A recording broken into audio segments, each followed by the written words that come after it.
જય માતાજી મિત્રો, અમારા આજના બ્લોગમાં તમારું સ્વાગત છે।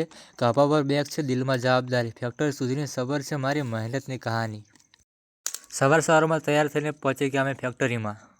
હાથમાં થાક છે, આંખોમાં આસ, ફેક્ટરીનો રસ્તો એક દિવસ બદલી દેશે જીવનનો પાસ। ફેક્ટરી પહોંચી ગયો, હવે મશીન બોલશે અને મહેનત શરૂ। અને હવે કપડાં બદલીને હું થઈ ગયો તૈયાર કામ માટે। સવારનું મોસમ જોઈને મેં ચાલુ કરી દીધું આજે એક મશીન, અને મશીનથી અમારે કાઢવાની હતી અમારે બેચ।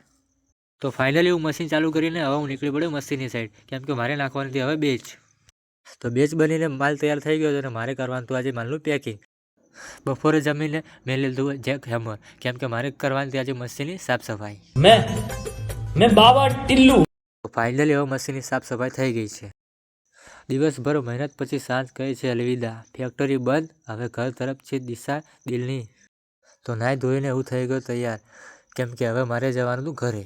આ હતો મારો આજનો વ્લોગ। તો મળીએ આપણે હવે નવા વ્લોગમાં। તો જય શ્રી રામ।